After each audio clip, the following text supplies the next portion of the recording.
Hi guys, welcome to let's cook with Aishu. ನಾನಿವತ್ತು ತುಂಬಾ ಸಿಂಪಲ್ಲಾಗಿ ಮನೆಯಲ್ಲೇ ಯಾವ ಥರ ರೆಸ್ಟೋರೆಂಟ್ ಸ್ಟೈಲ್ನಲ್ಲಿ ಮಟನ್ ಕೈಮಾ ಮಾಡ್ತಾರೆ ಅಂತ ತೋರಿಸ್ತಾ ಇದ್ದೀನಿ. ತುಂಬಾ ಸಿಂಪಲ್ಲಾಗಿ ಈಸಿಯಾಗಿ ತುಂಬಾ ರುಚಿಯಾಗಿ ಇದನ್ನು ಮನೆಯಲ್ಲೇ ಮಾಡ್ಕೋಬಹುದು. ನೀವು ಇದನ್ನು ಇಡ್ಲಿ, ದೋಸೆ, ಚಪಾತಿ, ರೈಸ್ ಯಾವುದ್ರ ಜೊತೆಗೂ ತಿನ್ಬೋದು. ತುಂಬಾ ರುಚಿಯಾಗಿರುತ್ತೆ. ತುಂಬಾ ಸಿಂಪಲ್ ಕೂಡ ಇದನ್ನು ಮಾಡ್ಕೊಳ್ಳೋದು. ಇದನ್ನು ಯಾವ ಥರ ಮಾಡ್ಕೊಳ್ಳೋದು ಅಂತ ಇದನ್ನು ನೋಡ್ಕೊಳ್ಳೋಣ.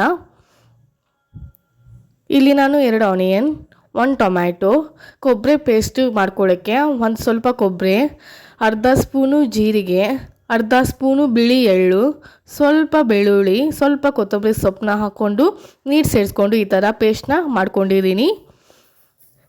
ಈಗ ಇಲ್ಲಿ 2 table spoon red chilli powder, ಅರ್ಧ ಸ್ಪೂನ್ ಅರಿಶಿನ, ರುಚಿಗೆ ತಕ್ಕಷ್ಟು ಉಪ್ಪು, 2 ಸ್ಪೂನ್ ಧನಿಯಾ ಪೌಡರ್, ಆಮೇಲೆ ಸ್ವಲ್ಪ ಕಸೂರಿ ಮೇಥಿ ಮತ್ತು ಇಲ್ಲಿ ಮಟನ್ ಕೈಮಾನ ತೊಗೊಂಡಿದ್ದೀನಿ. ನಾನು ಒಂದು ಕುಕ್ಕರ್ಗೆ ಆಯಿಲ್ನ ಹಾಕ್ಕೊಂಡು ಆಯಿಲ್ ಬಿಸಿ ಆದಮೇಲೆ ಅದಕ್ಕೆ ಆನಿಯನ್ನ ಸೇರಿಸ್ಕೊತಾ ಇದ್ದೀನಿ.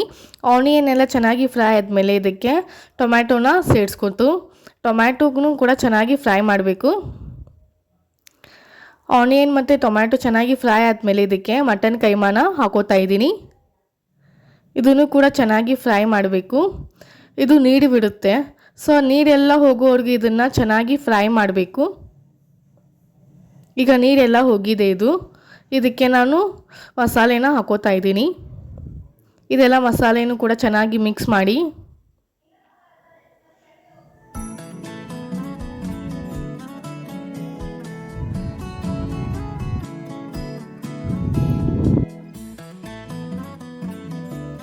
ಈಗ ಇದೆಲ್ಲ ಚೆನ್ನಾಗಿ ಮಿಕ್ಸ್ ಆಗಿದೆ.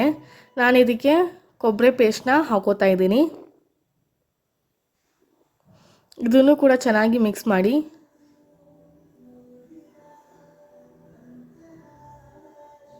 ಈಗ ಇದಕ್ಕೆ ನಾನು ಸ್ವಲ್ಪನೇ ನೀರು ಹಾಕೋತಾ ಇದ್ದೀನಿ. ಜಾಸ್ತಿ ನೀರು ಹಾಕೋಬೇಡಿ, ಸ್ವಲ್ಪನೇ ನೀರು ಹಾಕೊಂಡು ಇದನ್ನು ಬೇಯಿಸ್ಕೊಳ್ಳಿ. ಈಗ ಇದಕ್ಕೆ ನಾನು ಕಸೂರಿ ಮೆಂತ್ಯ ಮತ್ತು ಕೊತ್ತಂಬರಿ ಸೊಪ್ಪನ್ನ ಹಾಕ್ಕೊಂಡು ಕುಕ್ಕರ್ ಕ್ಲೋಸ್ ಮಾಡಿ 3 ವಿಷಲ್ನ ಕೂಗಿಸ್ಕೊತಾ ಇದ್ದೀನಿ. 3 ವಿಷಲ್ ಸಾಕು, ಮಟನ್ ಬೇಯುತ್ತೆ ಬೇಗನೆ ಇದು. ಈಗ ಮಟನ್ ಕೈಮಾ ರೆಡಿಯಾಗಿದೆ. ತುಂಬಾ ಸಿಂಪಲ್ಲಾಗಿ ಈಸಿಯಾಗಿ ಇದನ್ನು ಮಾಡ್ಕೋಬಹುದು.